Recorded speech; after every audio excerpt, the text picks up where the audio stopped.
Well, it's raining, but our motto is always be tuning. So how do we do that? Well, we warm start tune the MAF sensor. Stick around.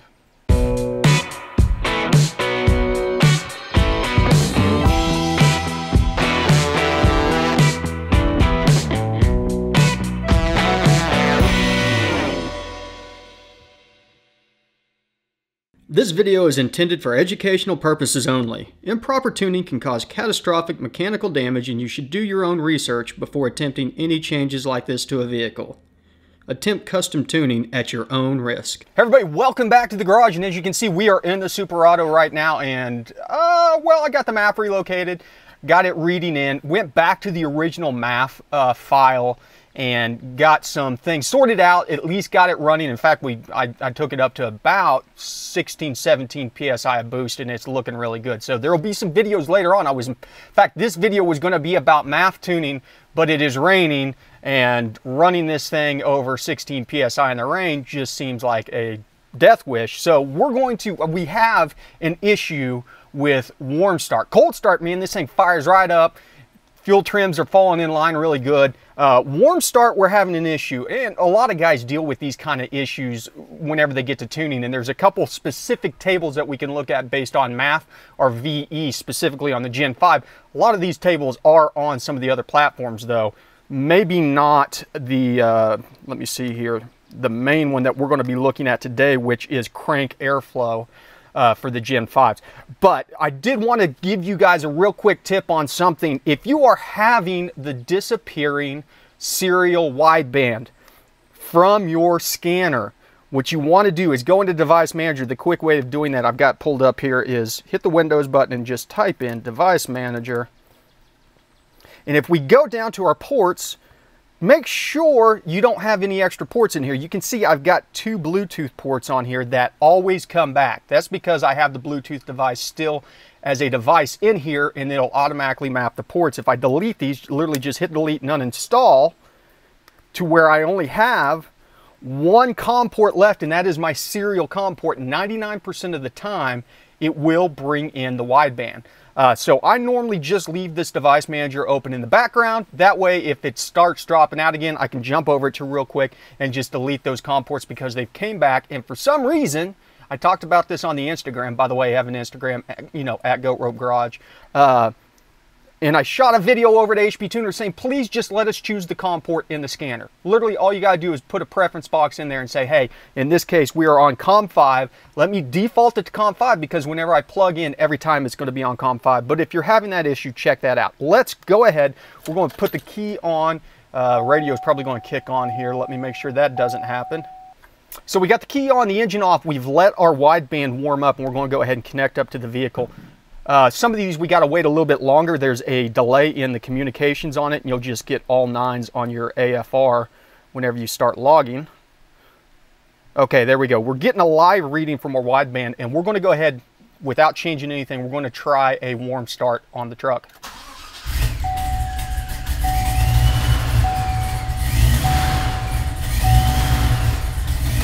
Okay, that wasn't bad. It actually started. It's pretty good for this thing. I stopped it right away.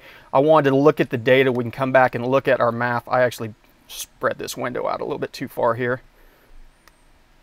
And we're, you know, it's showing that we're a little bit lean during startup in there.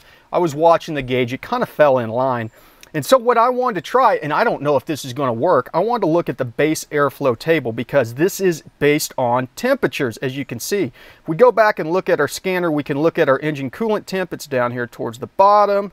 And we have 133 degrees. As I said, this has been something recently that has been the higher temperatures I've been having issues. The lower temperatures I don't. You can see on here the crank mode airflow is higher at lower temperatures.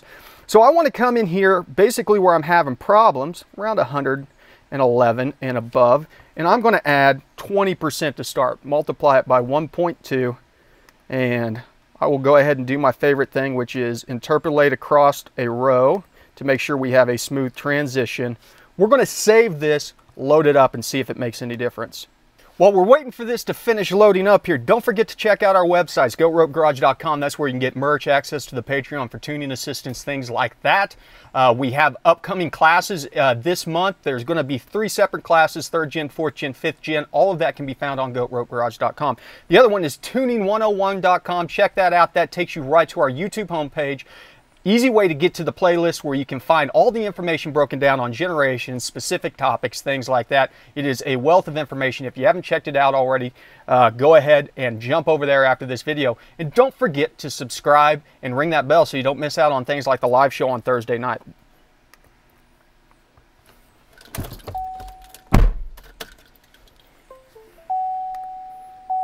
Okay, we are loaded in here with this new adjusted tune. We're letting our wideband heat up again. We're going to go ahead and get connected. Make sure, here's that 999 that I'm talking about. There it went away, so I like to stop scanning and then rescan so I've got fresh data. Much better, much better.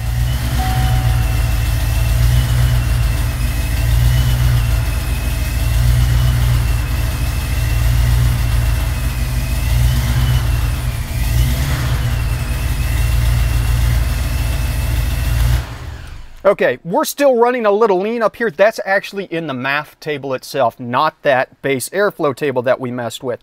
But literally just shifting this area up 20% down here based on temperature gave us enough airflow to kind of get everything where it needs to be. And the idea behind it is, it's kind of like I talked about on the warm start stuff with speed density. Pay attention to how you have to pedal to get it started. If you're having to give it just a little bit of throttle, you probably need to bump that table up. If you're having to floor it and basically put it into a flood kill where it shuts off the injectors to get fire at that point in time, you have too much, you're going to need to lower that table down. So use your ears, use your foot, use the pedal. If you can get the thing started with the pedal, use that as an indication of whether or not you need to add to that or subtract from that. As I said, we touched on that on the speed density on the cranking VE. My base one that I've got in there right now is at 65% efficiency, which says that my VE table literally during crank up is that far off compared to where it needs to be to get this thing to first start every time. And that has been it's really enjoyed that so far at that 65%. That's going to be based on cam and things like that. Now, granted, I have changed the blower pulley. We went from a 4.2 down to a 3.4. Because of that, that dynamic might be a little bit different. There might be more pressure in the charge pipe. A little bit more air might be getting past the throttle body at its natural position during startup. And so we may have to come back and bump this back up. I've only been doing MAF tuning since I swapped out the pulley. So I'm leaving that as is. We'll circle back on the VE. We'll take a quick look at it so you can see what I'm talking about. Our VE table is very conservatively rich. If you were to look across the table right now, we get into boost and probably right around 2,000 RPMs, we start seeing boost. So this row, boost, and then boost is very linear. It's going to follow this path because this is a centrifugal blower and theoretically would go all the way down to, you know, around here. We could max out our 3-bar with this new pulley on there, but because of the auxiliary fueling and the methanol injection, these numbers are way too high. The nice thing about that is it might cause some issues with the correlation between the MAF, but at least it's issues to the rich side, whereas beforehand we had issues to the lean side that pulled all of our cylinder air mass calculations out, things like that. So we'll touch upon that a little bit more as we get through tuning the MAF, but right now we're just getting the MAF dialed in so we can get some more miles, get some more boost on the truck. So that kind of wraps up how we can find some of these ancillary air mass or airflow, volumetric efficiency starting tables and use those in order to get our cranking working a lot better. Okay, as a test, we're going to do one more warm start. Make sure that our settings that we've got in there are repeatable. Make sure our wideband goes back to reading correctly. We should be around 1.04. There it is. Start a new scan, and fingers crossed.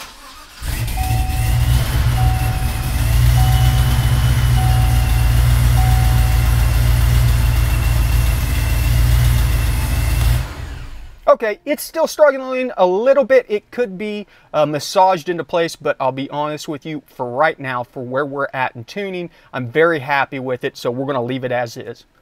Okay, so that wraps up getting our warm start situation kind of sorted out for the mass airflow sensor. As I said, it's not perfect, but it is starting up, it's firing up, and then once the actual fueling tables take over, it's doing better. Once we get the MAF dialed in the rest of the way, that will also clean some of that up because we will be transitioning off that cranking airflow into the mass airflow that is reading properly, even more so whenever we go back into closed loop. But hopefully the rain lightens up a little bit. I can get out and do some more MAF tuning here in a bit, but for now, thanks for stopping by the garage. Remember, ABT, always be tuning.